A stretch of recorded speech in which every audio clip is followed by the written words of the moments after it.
Hello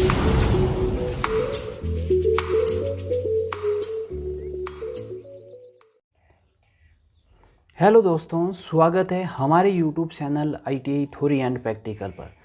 जैसा कि दोस्तों आपको पता है, हम आपके लिए 2000 क्वेश्चन की डेली क्विज लेके आए हैं, जिसमें कि हर रोज़ाना बात करेंगे 5 से 10 क्वेश्चन पर, वो भी संक्षिप्त तरीके से। तो दोस्तों आज उसी सीरीज में अगले क्वेश्चन पे बात करते हैं, जिसमें कि दे रखा है किसी श्रृंखला परिपथ में कुल प्रतिरोध की गणना सूत्र का उपयोग करते हुए की जाती है। यानी कि आपको बताना है कि सीरीज सर्किट के अंदर टोटल रेजिस्टेंस ज्ञात करने का फॉर्मूला क्या है।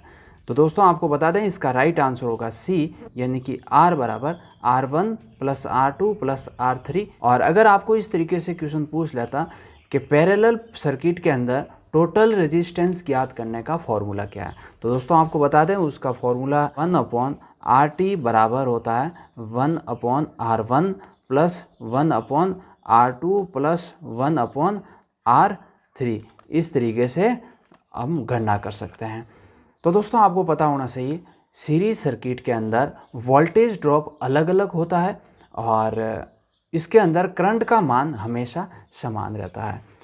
अगर हम पैरेलल सर्किट की बात करें तो वहाँ पर वोल्टेज समान रहता है और धारा अलग अलग रहती है। उसके बाद में अगले क्वेश्चन पे बात करते हैं, जिसमें कि दे रखा है भू प्रतिरोध को द्वारा मापा जा सकता है, यानी कि अर्थ प्रतिरोध किस मीटर के द्वारा मापा जाता है। दोस्तों इसका राइट आंसर हो जाएगा सी, यानी कि भू प्रतिरोध परीक्षक यानी कि टेस्टर के द्वारा हम अर्थिंग प्रतिरोध को सह कर सकते हैं।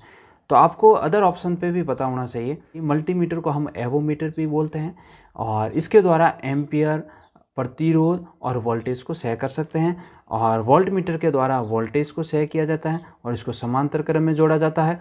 और फ्रीक्वेंसी मीटर जिसको समांतर क्रम में जोड़ा जाता है और जिसके द्वारा फ्रीक्वेंसी यानी कि आवृत्ति को मापा जाता है। अगले क्वेश्चन पे बात करते हैं, जिसमें कि दे रखा है डीसी जनरेटर के सिद्धांत पर काम करता है। तो इसका राइट आंसर हो जाएगा ए, यानी कि फैराडे के विद्युत चुम्बकीय प्रेरण के नियम पर कार्य करता है डीसी जनरेटर। तो दोस्तों आपको पता होगा, फैराडे ने विद्युत चुम्बकीय प्रेरण का नियम दिया था और उसमें यह कहा था कि अगर किसी चुंबकीय क्षेत्र के अंदर धारावाही सालों को घुमाया जाए तो क्या होगा, वहाँ पे छेदन होगा उस चुंबकीय क्षेत्र का, जिसके कारण उस धारावाही साल के अंदर ईएमएफ उत्पन्न होगा, यानी कि इलेक्ट्रोमोटिव विद्युत वाहक बल उत्पन्न होगा। और उसी नियम को हम बोलते हैं फैराडे का विद्युत चुम्बकीय प्रेरण का नियम। अगले क्वेश्चन पे बात करते हैं, जिसमें दे रखा है ड्रम स्विच का उपयोग में किया जाता है।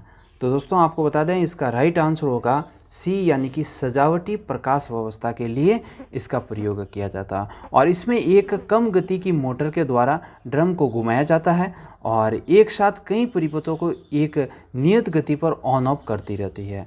ठीक, अगले क्वेश्चन पे बात करते हैं, जिसमें कि दे रखा है निम्न में से किसका भूयोजन यानी कि अर्थिंग की दृष्टि से महत्व है, यानी कि अर्थिंग किस लिए बहुत महत्व है वो आपको यहाँ पे बताना है। तो दोस्तों बता दें, इसका राइट आंसर होगा ए, यानी कि मानव जीवन और उपकरणों का बचाव के लिए अर्थिंग बहुत महत्वपूर्ण है।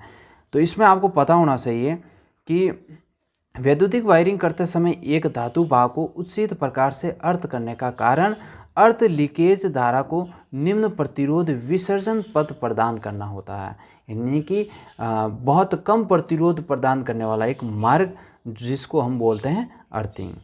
अब अगले क्वेश्चन पे बात करते हैं, जिसमें कि दे रखा है सीसा अम्ल वाली किसी बैटरी में इलेक्ट्रोलाइट होता है, यानी कि लेड एसिड बैटरी के अंदर किस प्रकार का इलेक्ट्रोलाइट भरा जाता है। तो दोस्तों आपको बता दें, इसका राइट आंसर होगा सी, यानी कि घुला सल्फ्यूरिक एसिड वहाँ पे इलेक्ट्रोलाइट के रूप में प्रयोग किया जाता है। और आपको ये भी पता होना चाहिए कि पूर्ण आवेशित अवस्था में लेड एसिड बैटरी का विद्युत वाहक बल 2.2 होता है, 2.2 वोल्ट होता है। और उसके बाद में आपको ये भी पता होना चाहिए, सेल को विद्युत धारा प्रदान करने की क्षमता प्लेटों के आकार और उसकी संख्या पर निर्भर करती है और इसका आंतरिक प्रतिरोध 2 ओम से कम होता है। और इस लेड एसिड सेल का उपयोग बैटरी के रूप में मोटर गाड़ियों, रेलगाड़ियों आदि में उच्च दर पर विद्युत धारा प्रदान करने के लिए इसका प्रयोग किया जाता है। और लेड एसिड सेल एक द्वितीयक सेल है, सेकेंडरी सेल है, जिसको हम पुनर्आवेशित कर सकते हैं। तो दोस्तों अगला क्वेश्चन देखते हैं जिसमें कि दे रखा है पीपीई का पूर्ण रूप क्या है।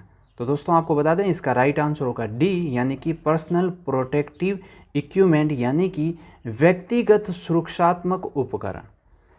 अब आपको ये भी पता होना चाहिए कि व्यक्तिगत सुरक्षात्मक उपकरण के अंतर्गत क्या क्या आता है। पर्सनल प्रोटेक्टिव के अंतर्गत हेलमेट, सुरक्षा जूते, स्वास्थ्य संबंधी उपकरण, भुजाएं और हाथ सुरक्षा, आंखें, चेहरा सुरक्षा, सुरक्षात्मक कपड़े और कानों की सुरक्षा, सुरक्षा बेल्ट आदि ये सभी पीपीई के अंतर्गत आते हैं, यानी कि पर्सनल प्रोटेक्टिव इक्विपमेंट के अंतर्गत आते हैं। इस तरीके से भी आपको क्वेश्चन पूछ सकता है कि पीपीई के अंतर्गत निम्न में से क्या आता है, तो वहाँ पे इस तरीके से ऑप्शन दे देगा हेल्प। उसके बाद में अगला क्वेश्चन देखते हैं जिसमें कि दे रखा है स्टेपर मोटर एक होती हैं। तो दोस्तों आपको बता दें इसका राइट आंसर होगा ए, यानी कि सिंगल फेज एसी मोटर है। स्टेपर मोटर एक सिंगल फेज एसी मोटर होती है। वह मोटर जिसे एक घूर्णन के 4वें, 8वें और 12वें आदि अंशों के लिए स्टेप में घुमाया जा सके स्टेपर मोटर कहलाती है। इस मोटर को अग्रिम अथवा विपरीत दिशाओं में केवल पूर्व निर्धारित अंशों के लिए ही प्रचालित किया जा सकता है। तो दोस्तों आज के लिए इतना ही, फिर मिलेंगे अगली क्विज के अंदर। और हाँ दोस्तों, अगर आप हमारे YouTube चैनल पे नए हो तो चैनल को सब्सक्राइब करना और पास में दिख रही बेल आइकन को प्रेस करना, जिससे कि हम जैसा ही नए वीडियो अपलोड करेंगे तो सबसे पहले आपके पास में नोटिफिकेशन आ जाएगी। तो जय हिंद, जय भारत।